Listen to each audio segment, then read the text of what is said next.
Hi everyone. In this video, I want to show off the new modding features in the new version of Rail Engine, specifically version 0.8.0, which you can get on GitHub in the releases section. There was unfortunately a bug that crept into version 0.8.0, so there's already a version 0.8.1 by now, but yeah, it's otherwise the same and has all the new features. Which you can read about here. There you also have a link to this page about the modding support where we have more information about this. And you could already see this in the intro of this video. Things looked and sounded a bit different. So let's have a closer look at what exactly that was and how it works. Okay, so here I have my game files, my Duke Nukem 2 registered version game files. And there's this extra directory here called asset replacements. And inside we can find various graphics, sound effects, and music. And that's what the game, if this folder is present, the game will look for these replacement files in here and load them instead of the original assets if it finds them. Right, and so let's go through these one by one. So if I bring up the game, I'm currently in this part of the first level here, and you can see Duke himself looks a bit different. And that's because of these all these graphics here that are replacing the original artwork. And so these files are the same resolution as the original art, but they use some different colors that are not present in the original game's color palette. So it's already a bit extended in that regard. Then we have this red box here, which looks quite different than normal. And the replacement graphic for that is this here, which is actually much higher resolution than the original artwork. And we can see that also in the game. So graphics can be high resolution and will be presented accordingly in the game. So you could make a mod with all 4K level graphics if you wanted to. All right, and then if I shoot the gun, it also sounds different than normal. It's this laser sound, which is this file here. And then finally, if we look at this shootable wall here, that's somehow a bit transparent, so you can see through. And that's just to demonstrate that this is possible. So I also have this tileset replacement here, which is more or less the original artwork, but upscaled to higher resolution. And then I changed the alpha values of this part of the tileset, which represents this shootable wall, just to demonstrate that it's possible. So in the original game, this is quite limited. You have these graphics which have no transparency at all. And then you have these additional so-called masked tiles, which can be somewhat transparent, but there was no alpha blending, obviously, in the original game. And so if you use the replacement graphics with the new modding feature, then there's none of these restrictions. So any tile in the tile set can have alpha applied to it, can use any colors, can be high resolution. And yeah, then I also have this little high-res keyboard replacement here, which is just a random picture of a keyboard that I found on the internet. And so let's quick save back to the beginning of the level where we can see this in action. And so this is also just to demonstrate that you can have these higher resolution replacements in the graphics. All right, and then finally we saw this replacement backdrop also. Finally, the music. So if I turn back on the music, then we can hear a somewhat different version of the song for this level, using real guitars and programmed drums and stuff like this. And so this is MP3 file, but you can use a variety of music formats, actually. You can read about it on this page here. So for the graphics, it's just PNG graphics that are supported for now. Sound effects are just WAV files for now. But for the music, there's a whole variety of formats that are supported. So MP3, OGG, FLAC, but also module formats. So any format that's supported by the library called libmodplug, which under the hood SDL Mixer uses to support mod music, will also be loaded by Regular Engine. And so if you wanted to, you could put the Unreal Tournament soundtrack in here, for example, or you could grab some nice demo scene tracker tunes and put them in if you wanted to. Okay. Right, so that's all the different modifications that I made for this demonstration. I'm gonna upload a zip file with this like example mod pack and put a download link in the video description.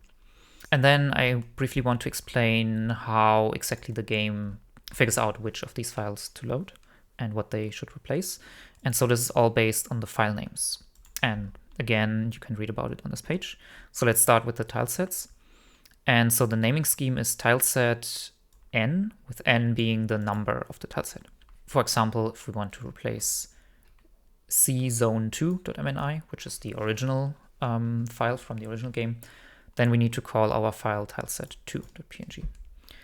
And so now, if you want to figure out how to name your file in order to replace a specific tileset in the game, then there's different tools you can use to work with the Duke Nukem data files. The one I'm using is called King Duke's Enormous Tool, and it's a quite full-featured level editor for Duke Nukem 2 that can also export the various files from the game and change not only the levels, but also the tilesets and other kinds of graphics. And yeah, you can grab it on this page here, kingduke.shikadi.net/duke2edit.html. And so this tool can help us figure out how to name these files that we want to replace, essentially. So if we open this up, then we are in this main menu, and we can go to the level editor and make a new level. And that brings up this dialog where we can choose all the different properties of the new level. And there's also this tileset option. And if we go to that, then we actually get a list of all the tilesets that are in the game. And based on this, we can figure out how we need to call a replacement file if we want to replace something. So for example, here we can see this is the tileset of the first level, or used in the first level, and it's called czone1 MNI. And that's how I know that I need to put tileset1 PNG here. And then you can also use this level editor to export this as a PNG graphic in order to make modifications. And that's how I made these changes here with the alpha and the keyword.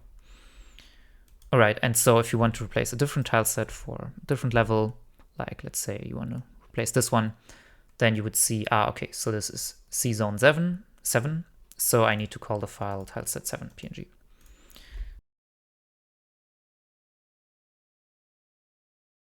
Okay, and then for backdrops, exactly the same scheme. And so we can also use the level editor again and choose backdrop. And then we also get a selection of all the backdrops that are in the game. And so I replace this one, drop 12 MNI. And so the number is 12. Therefore, I need to put a file called backdrop12 PNG, because that's what it says here. Naming scheme is backdrop n PNG, and n corresponds to the number from the original art from the game. So it's the backdrop. Then we have sprites. And there we have a bit more of an involved naming scheme, actor n_frame f. And that's because for sprites, we actually have numbers to identify the different sprites, but then each sprite also has different animation frames, as we can see here with Duke. And so again, we can use this level editor to figure out the numbers of the sprites that we want to replace, and to also export the graphics as PNGs so that we can change them if we want to. And so to do that, we need to be in the main menu, and then there's this sprite editor, load sprites. And then here we get a list of all the sprites that are in the game.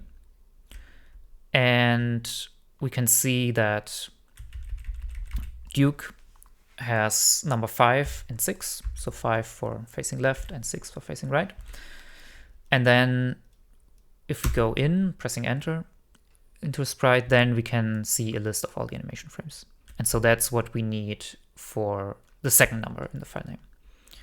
And so yeah, similarly, if we wanted to replace, for example, maybe this robot here at number 0, then again, we would know, okay, so the replacement files need to be called actor 0 _ frame 0, frame 1, and so on up to frame 11. And that would replace all these different animation frames for this robot sprite.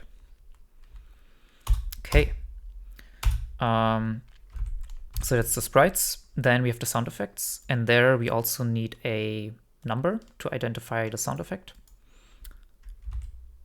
And so in our case, we wanted to replace the shot sound. So how do we figure out that the number is number 1? And this we can also see in the tool. If we go to this audio T editor, then and load audio T, then we get a list of all the sound effects that are in the game. And we can see the numbers. And so we can see normal shot is number 1, and that's how we can replace that.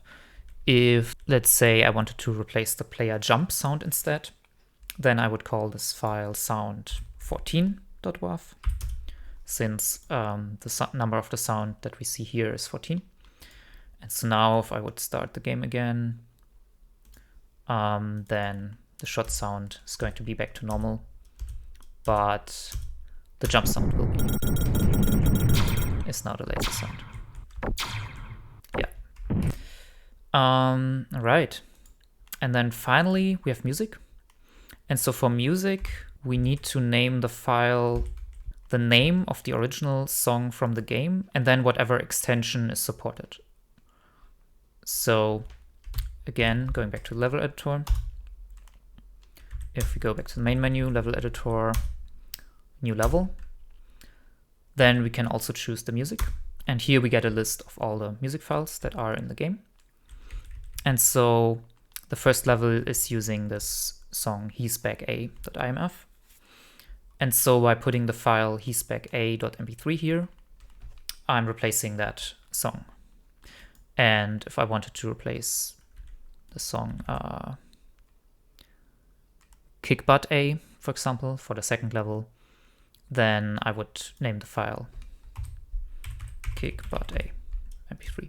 And yeah, again, it doesn't need to be an mp3, it can be any of these formats that are supported.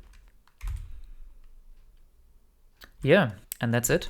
I hope you enjoy modding Duke Nukem using this new feature in Rigel Engine, and thanks for watching.